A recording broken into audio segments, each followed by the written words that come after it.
윤석열 전 검찰총장의 고발 사주 의혹이 대선 전국에서 상당한 파장을 낳고 있습니다. 이거는 민주공화국의 근간을 흔들 수 있는 국기문란 사건으로 보지 않을 수 없습니다. 정치 공작이라고 하면은 그거를 상시해온 사람들이기 때문에 저희도 김웅 의원과 소통이 원활하지 않은 부분이 있는데 확인되면 언론인들께 가감 없이 말씀드릴 수 있도록 하겠습니다. 예, 예고드린 대로 지금부터 국민의힘 이준석 대표를 만나보겠습니다. 요즘 이준석 대표 어깨가 무겁죠. 경선을 두고 후보들 간의 신경전이 치열했고요. 또 1위 주자인 윤석열 후보의 고발 사주 의혹으로 당내 분위기도 좀 뒤숭숭할 것 같습니다. 자, 이준석 대표 직접 만나보죠. 어서 오십시오. 네, 안녕하십니까. 자리에 앉으면서 아이고 소리가 절로 나오는 상황. 고민이 깊으시죠? 여러 가지로. 그러니까 이게 사실 제가 살면서 정치적으로 아니면 조직에 대한 그런 총괄적 책임을 지는 경우 많지 않았는데 그렇죠. 지금은 어떤 조직에 대한 총책임을 맡고 있으니까 네. 평소 같으면 내일 아니야 했을 것들에 대해서 다 제 일이 되어버리니까 참 난감하긴 합니다. 대표란 자리가 쉽지 않을 거라는 걸 네. 알고 앉았는데도 막상 해보니까 생각했던 것보다 더 복잡하고 더 어려워요. 그리고 이제 비상식적인 상황들이 많이 발생하고 있어가지고 그렇죠. 원래 상식의 상황 속에서는 철학에 따라서 판단하면 되는 것이거든요. 그런데 이 비정상적인 상황들이잖아요. 그래서 뭐 부정확한 정보들의 연속들 뭐 이런 것이기 때문에 저도 평소보다 명쾌하게 말을 못하고 있습니다. 요즘. 자, 하나하나 풀어보죠. 그래도 가장 골머리를 앓던 역선택 방지 조항 문제는 해결이 됐네요. 예. 마지막 최종 후보를 뽑는 여론조사에서 그 문구를 여론조사 문구를 본선 경쟁력을 묻는 식으로 가는 걸로 그렇게 후보들 간에 타결을 받습니다. 역선택 방지 조항이라는 걸 넣지는 않고 대신 본선 경쟁력을 마지막 결선 투표에서 묻겠다. 이런 식으로. 예를 들어서 이런 거예요. 민주당은 누구누구 후보가 최종 후보가 됐는데 맞상대로 누가 가장 경쟁력이 있다고 보십니까? 뭐 이런 식으로 묻는다는 거예요. 그렇죠. 근데 이제 저희가 서울시장 선거 때도 단일화 때 보면 경쟁력이냐 적합도냐를 가지고 막 다투고 이랬었거든요. 이런 거예요. 자, 민주당 후보로 누가 정해졌는데 국민의힘 후보 중에 누가 더 경쟁력이 있겠습니까? 묻는 것과 누가 더 대통령으로 우리 후보 중에 적합하다고 보십니까? 이렇게 묻는 게 다르다는 거죠. 그렇죠. 이게 과거에 노무현 대통령과 정몽준 후보의 단일화 때도 이 경쟁력 적합성 문구 때문에 이 협상이 있었고 그 뒤로부터 그냥 의례적으로 있는 협상이거든요. 네. 근데 또 여론조사 전문가들의 이야기를 들어보면은 그것 때문에 순위가 뒤바뀌는 경우는 또 많지 않다. 저희가 그래요? 서울시장 단일화 선거 때도 뭐 그때 수치를 자세하게 다 공개하진 않았지만은 실제로 그런 어떤 결과가 나왔던 걸로 저는 전해 들었습니다. 그렇기 때문에 저는 이번에 이 협상이라는 걸 원래 아주 작은 걸 갖고 다투는 상황이 많기 때문에 그래도 조기에 잘 마무리됐다. 이 정웅원 총리께서 또 이 지휘력을 발휘하셔가지고 9월 5일이라는 시한을 스스로 제시하셨고 그걸 지켰기 때문에 우선 선관위가 예상보다 순항하고 있다 이렇게 판단합니다. 마지막에 민주당 후보 상대로 누가 더 경쟁력이 있습니까? 묻는 거랑 민주당 후보 상대로 누가 더 적합하다고 보십니까? 묻는 것에서 네. 어느 쪽이 더 그래도 취지에 맞다고 보세요?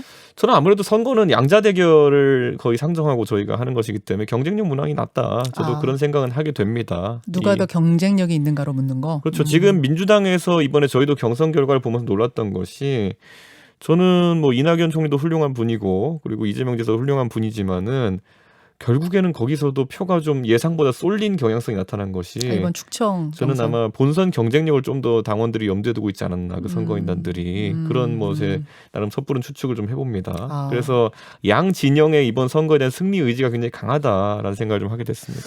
요 문구 가지고 마지막에 또 한 번 또 갈등이 있을 수도 있을 것 같은데 어쨌든 본선 경쟁력으로 묻는 게 더 취지에 맞겠다라는 대표 생각. 네. 알겠습니다. 그 전까지 대표의 권위를 확실히 세워가지고 제가 다 단칼에 정리하겠습니다. 그때는. 예, 좀 단칼에 너무 혼란 없게 예. 뭔가 좀 이루어졌으면 좋겠다 싶어요. 예. 사실 이것보다 더 골치 아픈 문제는 이른바 윤석열 고발 사주 의혹일 텐데요. 우선 총평을 듣고 싶습니다. 이 지금 돌아가는 상황에 대한 이준석 대표의 입장은 뭡니까?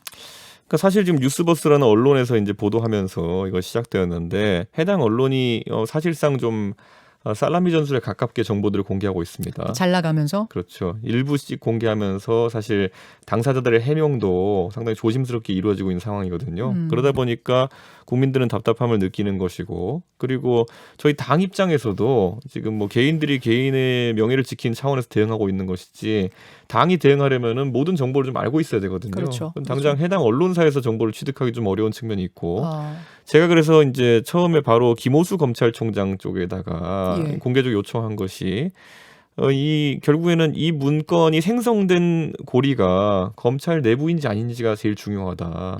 이게 예를 들어 밖에서 생성된 것이 떠돌고 있다 그러면은 또 크게 문제되지는 않은 상황이거든요. 밖에서 생성된 것이 그러면 손준성 검사로 갔다 왔다 이거 하고 네. 진짜로 최초가 검찰에서 작성한 거냐는 완전 다르다는 그렇죠. 말씀이에요. 그리고 일반인이 접근할 수 없는 정보를 바탕으로 그런 것이 작성되어서 애초에 작성 주체와 작성 원 자료가 검찰에서 나왔다고 한다면은 그건 문제인데 네. 예를 들어 김웅 의원 같은 경우도 전직 검사였을 뿐이지 그 당시엔 민간인 신분이었거든요. 예. 그렇기 때문에 뭔가를 전달받으면 원래 당연히 이첩하는 게 맞긴 맞습니다. 음. 그렇기 때문에 거기에서 어떤 문제가 발생할 수는 없는데 그 김웅 의원에게 전달한 사람이 문제거나 아니면 그 문건이 생성된 경위가 문제라면은 큰 문제이기 때문에 네. 그래서 오히려 저는 김오수 검찰총장께서 빨리 감찰 절차를 좀 진행했으면은 그런 하는 생각이고 로그 기록도 좀 보고 뭐 이런 거 조사를 검찰 내부에서 아니, 해달라. 저희가 추미애 장관 때 다 알지 않습니까? 검찰이 감찰하겠다 마음먹으면 하루 이틀 만에 하더라고요. 그때는. 아. 예, 그러니까 지금도 좀 속도를 내가지고 이런 부분을 규명해서 국민에게 명백히 밝히면은 아하. 적어도 불필요한 부분에 대한 논쟁은 없지 않을까 그런 생각을 합니다. 그 일단은 판결문 실명 판결문은 재판의 당사자가 아니면 판사 검사밖에 못 보거든요. 아, 그렇죠. 근데 지금 예. 그게 나왔다는 거잖아요. 그렇죠. 예. 그럼 만약 검사가 봤다면 손준성 검사가 다운받은 거라면 로그 기록 보면 금방 나와요? 그래야겠죠. 지금 만약에 검사 그럼 금방 보면 되잖아요. 지금 빨리 보면. 근데 그렇게 했을 때 이제 지금 상황에서 보면은 김웅 의원은 예. 어제도 이제 언론 인터뷰에서 밝힌 것이 자신은 당에 이첩된 그런 어떤 제보 사항을 당연히 당에 그 넘기는 것이 맞는 것이고 네. 그 안에서 본인이 법적 책임을 질 부분은 없다는 취지로 이제 이야기했거든요. 예. 저도 그 부분은 타당해 보입니다.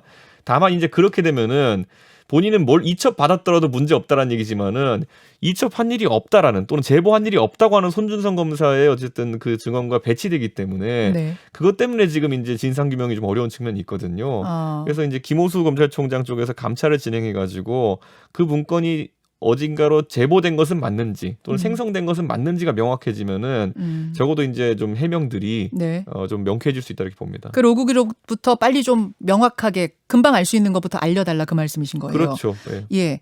그럼 당에서는 당 차원에서도 뭔가 진상 조사를 하실 텐데 모든 가능성 열어놓고 당 자체 조사 시작하신 건가요?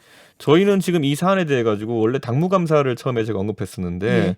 당무감사를 하려면 당의 공식 기구라고 할 만한 곳 또는 사무처에다가 뭔가 이첩된 기록이 남아 있어야 됩니다. 예. 근데 저희가 초기 조사를 해보니까 그런 기록이 존재하지 않습니다.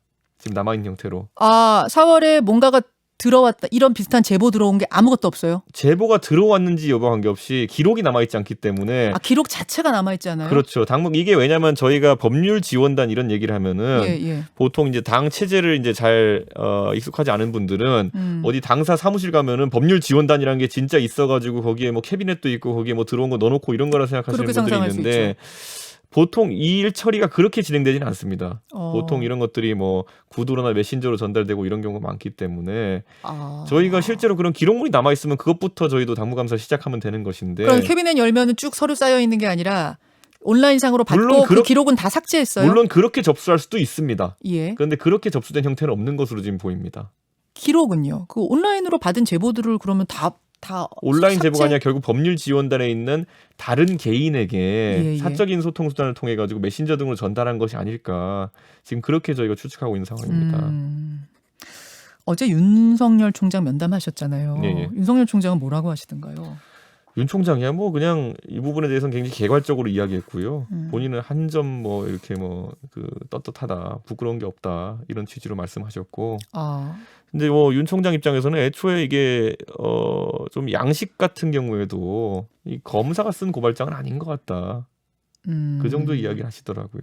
아, 검사가 쓴 고발장은 아닌 것 같다. 그것 치고는 좀 그 공개된 어떤 그 예. 파일 캡처 파일 형태로 공개된 그 예. 고발장이 매우 좀 정갈하지 못한 형태인 것처럼. 아. 제가 정확한 표현이 기억나지 않습니다만은 그 하여튼 좀 깔끔하게 정리된 형태가 아닌 것 같다. 그래서 어떤 검찰에서 만든 문건인지는 좀 불확실하다는 취지로 저한테 얘기를 했습니다. 그럼 누구를 생각하고 계시는 걸까요? 저도 그래서 윤석열 뭐 총장은. 그것도 윤 총장이 어쨌든 그 해당 고발장을 보고 간략하니까 인상평가를 남긴 것이기 때문에 음흠. 저도 그런데 뭐 그렇다고 해서 어디를 추론하거나 다른 사람을 지목할 정도의 정보가 있는 것은 아닙니다. 그렇죠, 그렇죠. 예, 예. 윤석열 총장 억울하다는 입장을 표명했고 네. 아니란 입장을 표명했고 어제는 원래 그것 때문에 보자고 한 게 아니어가지고 네, 네, 간략하게 네. 그 정도만 짚고 넘어갔습니다. 예, 그리고 그 고발장이 검사가 쓴 것 같지는 않더라라는 게 윤석열 총장의 평이었다. 예, 예. 자, 복잡해요. 네. 굉장히 복잡하고 혼란합니다. 그런데 어제 KBS가 9시 뉴스에서 단독 보도를 한 게 있습니다. 지난 8월에 이번 8월이 아니죠. 네. 작년 8월이죠. 8월에 미래통합당, 국민의힘의 전신 미래통합당이 최강욱 의원 등을 명예훼손으로 고발한 건 사실이잖아요. 네. 이건 우리가 다 알고 예, 있는 예, 거고. 잘 알죠. 그 고발장의 내용을 들여다보니 지금 손준성 검사가 김웅 의원에게 전달했다고 뉴스버스가 얘기한 그 고발장 내용과 거의 일치하더라. 자, 화면 좀 보여주십시오. 거의 일치합니다. 심지어 틀린 기록, 무슨 조회수 기록이라든지 이런 것까지 다 일치합니다. 그래서 지금 이제 이것을 바탕으로 이런 추론도 가능할 것 같아요. 미래통합당이 이거에다가 또 하나는 뉴스버스 기자와 김웅 의원이 9월 1일에 최초 통화를 했을 때 사실관계 확인한 최초 통화를 했을 때 김웅 의원이 이렇게 말했다죠. 최강욱 거는 제가 쓴 거 맞아요. 근데 윤석열 총장은 관계없어요. 이런 말을 했다고 하죠. 예.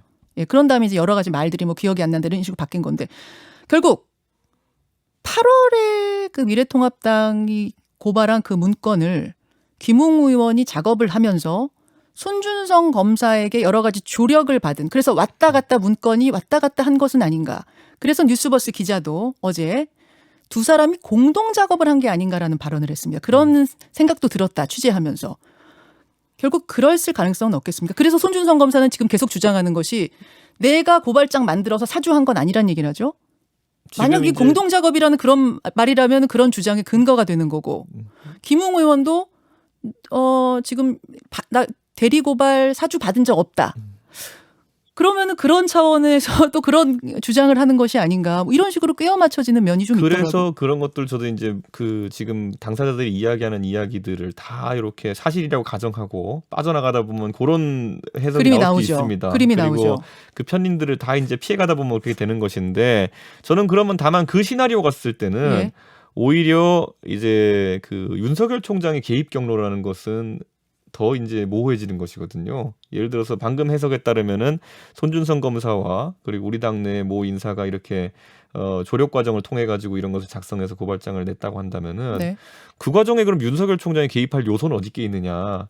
그러면 초기에 이 언론이 보도했던 궤와는 좀 달라지는 것이거든요. 그 언론이 이 두 번 김웅 의원하고 통화하면서 이 첫 번째 대화를 쓰지 않았다는 게 어제 장제원 의원의 그렇죠. 주장이었죠. 이거는 왜 안 썼냐? 예, 예. 자, 이렇게 되면 그러면 뉴스버스가 말하는 것처럼 해석도 가능하잖아요. 둘이 공동 작업을 했다. 실명 판결문을 손준성 검사가 다운로드 받았다. 이거 불법이지 않습니까? 예, 예. 그래서 도왔다라고 하면은 일종의 대리고발처럼 또 해석하자면 할 수도 있는 것이고 공동 작업으로 본다면 공동 작업이 될 수도 있는 거고 뭐 하고 있는데 약간의 도움을 준 거다라면 또 그런 여러 가지 해석이 가능해지는. 그러니까 그 지점 모호한데 오히려 그러면 손준성 검사와 김웅 의원 간의 어떤 소통이 있었다는 가정하에서 그런 어떤 시나리오들이 검토되는 것이라면은 저는 그건 단순히 그러니까 원래 처음에 이게 얼개가 짜여진 거로는 거의 하달 같은 느낌으로 많은 사람이 받아들였거든요. 예. 예를 들어 처음에 보도한 매체의 그 해석대로라면은 윤석열 총장이 굉장히 악한 뜻이 있어가지고 손준성 검사라는 측근을 통해 가지고 거의 고발장을 만들어서 하달하고 이거를 당해서 대리 고발하도록 시켰다라는 정도의 느낌이었는데 네. 그런 느낌이 아니잖아요. 지금 이제 다시 나오는 이 시나리오대로라면. 그렇죠. 그렇기 때문에 저는 이게 그러면은 오히려 지금까지 이 보도는 네. 윤석열이라는 그 우리 당의 후보 중에 한 사람이 지시에서 이루어진 지시관계처럼 되었기 때문에 상당히 보도가 커졌던 것인데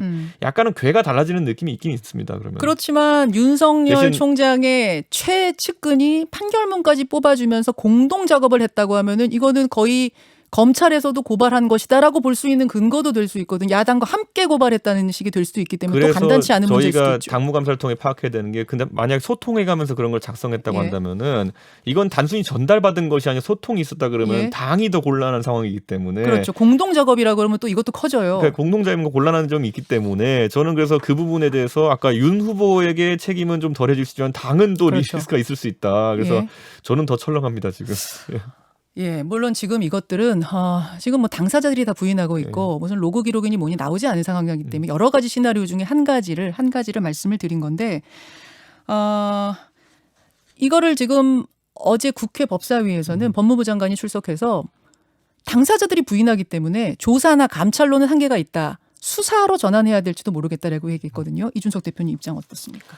저는 당연히 감찰 결과가 나온다면은 국민들에게 좀 공개를 하고 그것을 미진한 점이 있고 의혹이 아직까지 존재한다면은 수사를 할 수도 있다. 저는 이렇게 생각합니다. 수사를 한다면 검찰이 돼야 될까요? 공수처가 돼야 될까요? 저는 공수처가 진행하는 것이 옳다. 왜냐하면 현직 검사에 대한 이런 언급이 되어 있기 때문에 그렇게 보고요. 다만 이제 그것이 신속하게 진행되지 않는다거나 네. 아니면은 과도하게 범위를 확장할 경우에는 정치적인 사안으로 불거질 수 있습니다. 그래서 그 부분은 공수처가 최근에 참 그 0점 잡고 참 범위 잡는데 참 어려움을 겪고 있는 것 같은데 그 점은 공수처가 좀 신중 기했으면 좋겠습니다. 김웅 의원 만나보셨어요? 만나긴 어렵고 제가 이 사건 초기에 간략한 대화는 전화로 통화했습니다. 그렇습니다. 지금 김웅 의원이 핵심 키를 쥐고 있기 때문에 뭔가 좀 시원하게 말씀을 해주셔야 될 것 같은데. 뭐 김웅 의원이 어쨌든 뭐 지금 본인은 잠적 상태는 아니기 때문에 결국에는 언론과의 어쨌든 소통이랑 강화하겠다고 이야기한 상황이라서 저희도 기대를 좀 하고 있습니다. 네, 제가 인터뷰를 좀 하고 싶어요. 답답해요. 전화하라고 할까요? 네, 좀 인터뷰를 했으면 좋겠고. 네. 수사 결국 공수처 수사 그럼 국민의힘도 바란다. 시원하게 빨리 밝혀달라. 이런 입장으로 정리하면 되겠습니까? 저는 다만 그러면 기초 단계가 네. 감찰이나 이런 걸 통해 가지고 부적절한 어떤 사안들이 발견되어야지 수사로 갈 수 있는 것이지. 예. 대뜸 지금 상황에서 수사로 가기에도 좀 어려운 부분이 있습니다. 제가 봤을 때. 감찰 단계를 먼저 거치고 실마리를 잡은 다음에 가야 된다는 그렇죠. 말씀이세요? 김호수 통장이 감찰의 한계성이라든지 감찰을 통해 드러난 혐의점을 이야기해 준다면은 수사에 대한 여론이 또 올라올 수가 있겠죠. 알겠습니다. 그쪽에서 윤석열 캠프 쪽에서는 이게 지금 공작이다라는 게 초기부터의 입장인데 그쪽은 어떻게 보세요? 저는 뭐 그건 윤석열 캠프 입장이 아니라 윤석열 총장 본인이 그렇게 이제 밝히고 있는 상황이거든요. 그렇기 때문에 캠프도 뭐 어떤 분석을 통해서라기보다는 후보에 대한 신뢰를 바탕으로 그런 주장을 지속하는 걸로 이렇게 알고 있고 어제 당장 저희 법사위 의원들이 이제 사실 네. 반박하는 내용들이 이제 많이 나왔는데 당장은 이제 이게 두 가지 얼개입니다. 처음에 아까 말했던 이 뉴스가 아주 커지고 시작된 이유는 대선 유력 주자가 어쨌든 지시하고 개입한 정황에 대한 부분에 대한 관심이 많기 때문이거든요. 네, 네. 그런데 그게 아니라면 조금 더 궤가 달라질 수 있는 거라 가지고 아하. 그 부분을 지켜보겠습니다. 윤석열 총장이 국회 법사위에 좀 출석을 해달라는 어제 요구가 강하게 있었는데 어떤 입장이십니까? 그거야 윤석열 총장 개인의 판단에 따르는 것이고요. 저 지금 상황에서는 다만 정치적인 인물이기 때문에 네. 출석을 마냥 회피하진 않을 것이다라는 개인적인 추측이 있습니다. 그래요. 자, 지금 뉴스 1부가 끝내야 될 시간인데 네. 조금 더 질문이 남아서 한 5분 정도만 더 시간 예, 괜찮으시겠습니까? 예, 일단 광고 듣고 오죠. 예. 김현정의 뉴스쇼 2부 출발합니다. 국민의힘 이준석 대표와 인터뷰를 나누던 중에 1부가 끝나서 제가 한 5분 정도 더 양해를 구했습니다. 지금 손경준님이신가요? 채팅창에서 대표가 쉬운 게 아니죠. 저를 5분 동안 더 괴롭히시려고 이렇게 묶어두고 있습니다 지금. 자, 윤석열 이른바 윤석열 사주 의혹에 대해서 이야기를 하던 중에 2부로 넘어왔는데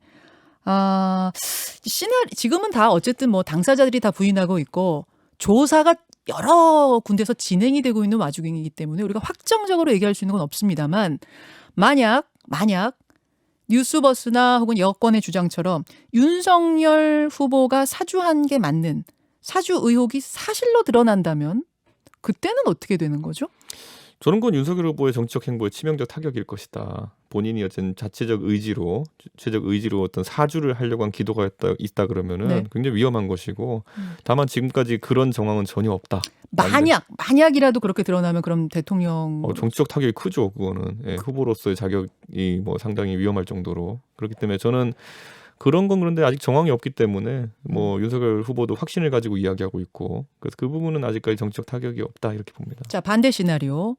윤석열 캠프 주장처럼 누군가 대선 타이밍에 맞춰서 거대한 어떤 공작 속에 지금 프레임 속에 밀어넣은 거다라고 밝혀진다면 저희는 이제 생태탕 시즌 2라 그러면서 당내에서 굉장히 역공에 나서겠죠. 네, 그렇기 때문에 아마 그 결과가 그런데 빨리 나오진 않을 것 같다. 그러면 생태탕 시즌 2면은 결국은 대통령 된다?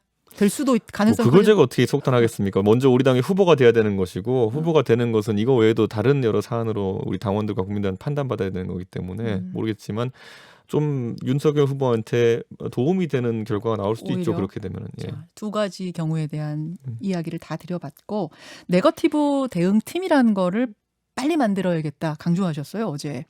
예, 제가 지난 한 몇 주 전에 결국 검증단이라는 걸 설치해야 되는 거 아니냐. 사실 이런 상황을 제가 예측했기 때문에 좀 미리 만들자고 한 거였거든요. 그러니까 이게 이런 상황을 예측하셨어요? 그러니까 대선 때 되면은 누구나 이제 네거티브 공세를 당하기도 하고 또 그리고 상대 그 후보 진영에서 뭐 약간 부적절한 행동을 하는 제보가 들어오면은 그것도 저희가 자료를 대응해야 되고 이런 것이 있기 때문에 저희가 그런데 뭐 이걸 각 후보 캠프에서 하는 것도 좀 의아할 수 있는 부분이 있습니다. 네. 그래서 저희가 이런 것들에 우리 후보를 보호하고 또 상대 후보에 대한 검증을 진행하는 그런 어떤 네거티브 검증단이라든지 조직이 좀 필요하다. 아니면 보통 클린 선거 추진단 뭐 이런 식으로 조직을 두거든요. 예. 근데 그게 보통 선대위 시절에 둡니다. 그런데 지금은 조금 더 일찍 설치해야 되는 것이 아니냐라는 우려가 나올 정도로 이 정치 공세들이 좀 센 것 같아가지고 네. 저는 이제 어제 최고위원들과 좀 상의를 했는데 이제 설치를 하는 방향으로 좀 의견이 모아지는 것 같습니다. 아 그렇습니까? 예, 예. 만들어진다. 예. 이준석 대표 만나고 있습니다. 네. 그나저나 어제 홍준표 후보가 네.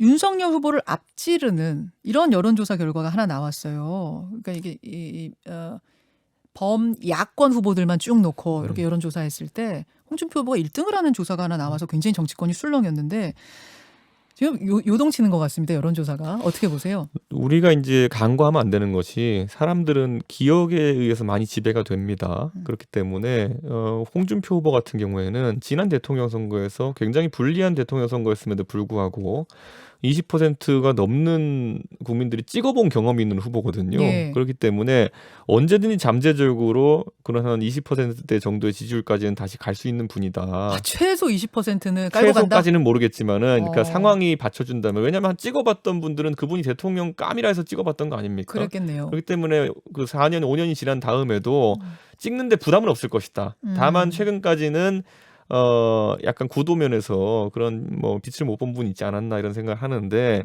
저는 그 외에도 우리 후보들 중에 보면요. 네. 뭐 유승민 후보도 지난번에 대선을 완주했고 그리고 원희룡 지사 같은 경우에도 우리 당에서 오래 활동했기 때문에 인지도가 높고 뭐 박진 의원 뭐 장기표 뭐 후보 전부 다 당에 뭐 상당한 지지층을 갖고 있는 분들이기 때문에 언제든지 이 수치는 변동할 수 있다 이렇게 봅니다. 이렇게 요동치는 게 당 입장에선 좋은 거예요?